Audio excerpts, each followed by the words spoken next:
Hello, my name is Gabriel Soriano. My topic is a randomized trial of erythropoietin for neuroprotection in preterm infants. Teacher is John Moscoso. Introduction. Erythropoietin is a hormone produced by the kidney that promotes the formation of red blood cells by the bone marrow. The kidney cells that make erythropoietin are sensitive to low oxygen levels in the blood that travel to the kidney.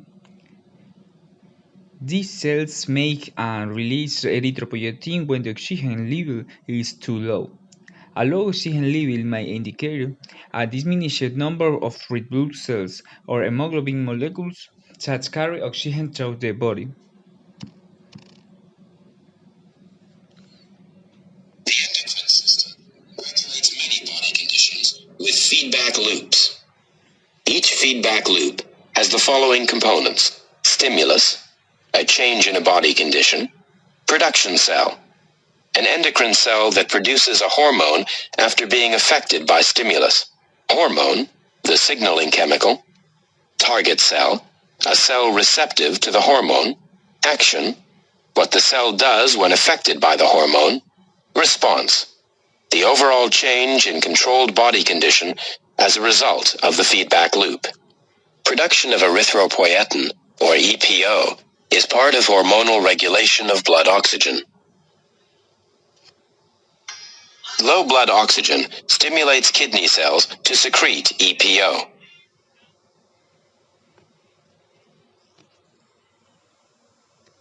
EPO targets precursor erythrocytes in the hemopoietic tissue and causes them to differentiate and proliferate.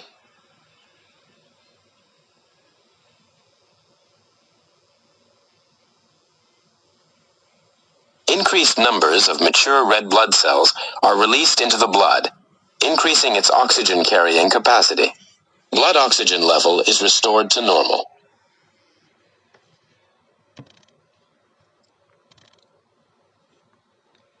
Application in medicine. High-dose erythropoietin has been shown to have a neuroprotective effect in preclinical models of neonatal brain injury, and phase 2 trials have suggested possible efficacy. However, the benefit and surface of this therapy in extremely preterm infants have not been established.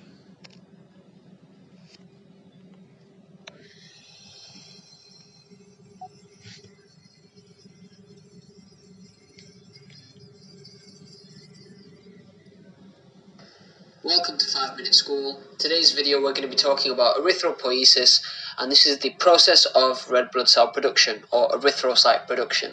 Erythrocyte is another way of saying red blood cell. So this process is a highly active process. There are about 2.5 million red blood cells which are being produced every second, and the lifespan of a red blood cell is about 120 days. Now, the main hormone which stimulates red blood cell production is erythropoietin. This is the main hormone, and this is the primary regulator of red blood cell production. So let's talk about the process of erythropoiesis. So erythropoiesis occurs in the bone marrow. Erythropoietin, like we just said, is the hormone which stimulates it, and it's secreted by the kidneys. This hormone binds onto the membrane receptors on cells that will become red blood cells or erythrocytes. So let's look at how this process works in a bit more detail. So here we have the initial stem cell, which is responsible for the production of not only red blood cells but white blood cells as well. This is the hemocytoblast. It's the initial stem cell. This will then move forward and form a pro-erythroblast, and at this point we have the erythropoietin stimulus, so it binds onto the receptors here, and then an erythroblast is formed, and it's a polychromatic. You can see by the number of chromosomes here, it's polychromatic.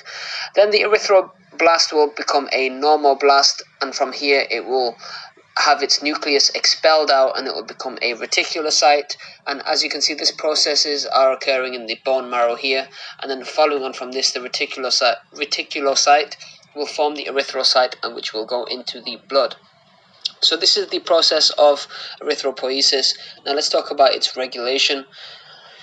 Like I said, erythropoietin, which is the hormone secreted by the kidneys and also the liver, is the primary regulator, and when blood oxygen is low, this hormone is secreted by the kidneys or the liver as well. And a feedback loop which involves this hormone, erythropoietin, is what initiates erythropoiesis, which means that red blood cells can be synthesized to meet the rate of red blood cell destruction. Remember, red blood cells are also being destructed in the spleen. So there's a mechanism in place, or a feedback loop, which means that the red blood cells are being destructed, and at the same time there's enough being produced to make up for that loss. So erythropoietin is also bound by circulating red blood cells, and if there are low circulating numbers, that means there's a high amount of unbound erythropoietin, which stimulates red blood cell production in the bone marrow. Okay, now that's everything I want to discuss in today's video on erythropoiesis. Thank you very much for watching.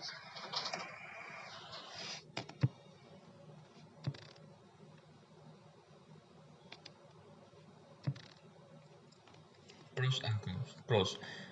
Primarily development of red blood cells.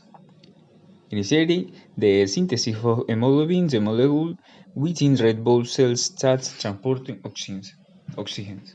Cons. Abnormal erythropoietin levels suggest possible disease of the bone marrow or kinder.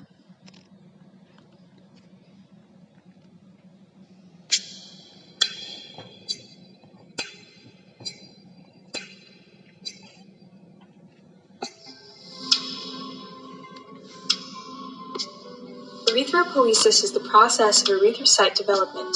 It begins in the bone marrow where pluripotent stem cells differentiate into erythrocyte-specific stem cells. These cells generate colonies of proerythroblasts that, in response to erythropoietin, further differentiate. The erythroblasts form an island around a central macrophage that nourishes the cells. The basophilic erythroblast begins to produce hemoglobin, changing the cell into a polychromatophilic and then orthochromic erythroblast. Before leaving the bone marrow, the cells cast their nuclei to the macrophage and enter the bloodstream as reticulocytes. The remaining organelles degrade and the cells become mature biconcave erythrocytes.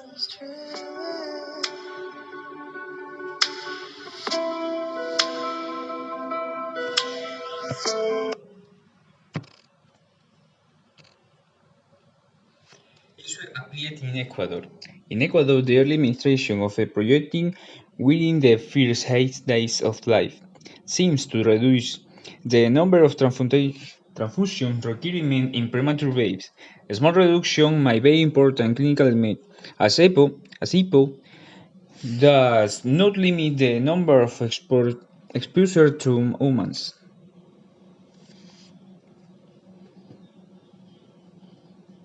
Hey guys, it's Medicosis Perfectionalis. Let's continue our series about hematology. In the previous video, we've talked about erythropoietin. Today, we'll talk about erythropoietin in response to anemia. So, let's get started.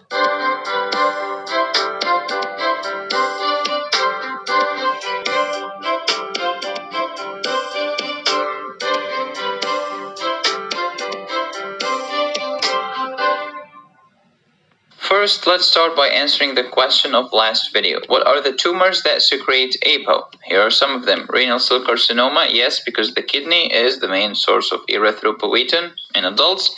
Hepatocellular carcinoma, yes, because your liver is the main source of APO in the perinatal and prenatal period. It's a major source. Hemangioblastoma and pheochromocytoma, the adrenal sits on top of the kidney. That's how I remember it.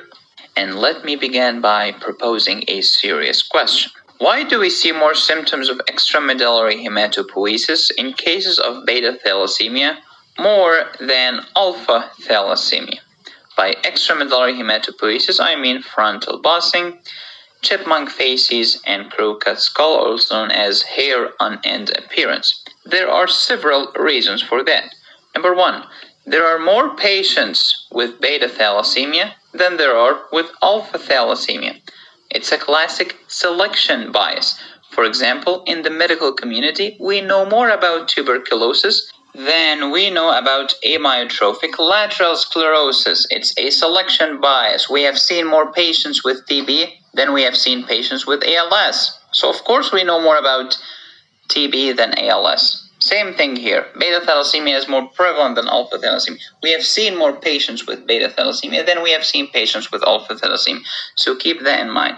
The second reason is, in cases of alpha thalassemia, the hemoglobin bards or the 4 gene deletions are already dead in utero. So we haven't seen those patients. Number 3, this is the important part. But pay attention, we are only comparing between beta thalassemia major and the hemoglobin H or the 3 gene deletion in cases of alpha thalassemia. So what is the third reason? This is the topic of today's video.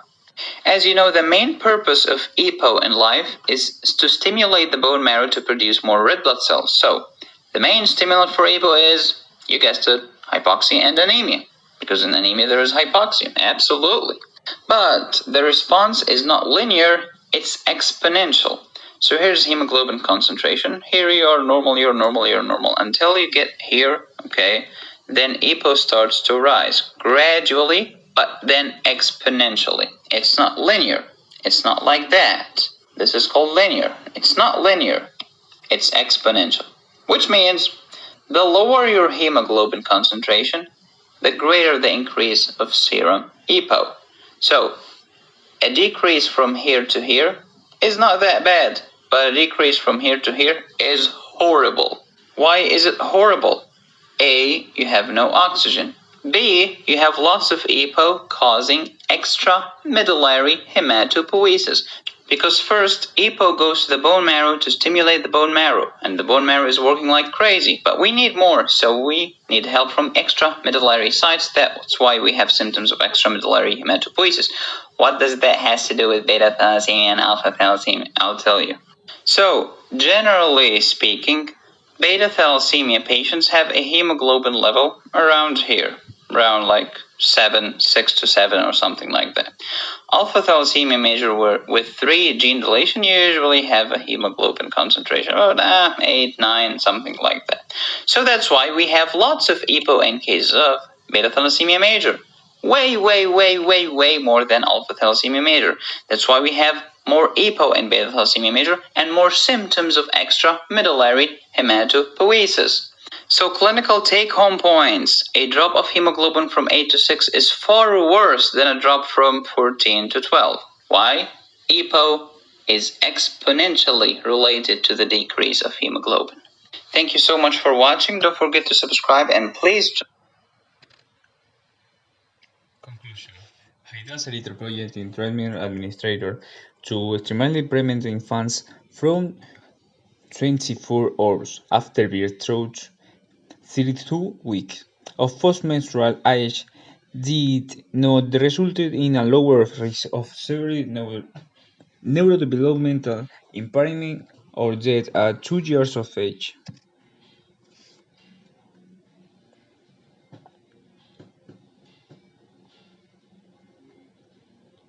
So I'm very pleased I've been involved with a poster that's going to be presented here on the use of erythropoietin or EPO in autoimmune hemolytic anemia. So again, I was very pleased to be included in that study, which was led by some friends of mine who are colleagues in Italy. I think this is underestimated. I don't think people enough as physicians check the EPO levels in patients with autoimmune hemolytic anemia, but it can be of benefit, particularly in those who have a lower reticulocyte count response. So we should really be checking these levels in patients that may still need transfusions, because we could possibly achieve transfusion independence if we use this as a different measure. So I think when we're monitoring these patients and we're giving the first line therapy, and then sometimes we're moving straight on to second line if first line has failed, maybe at that point checking the erythropoietin level.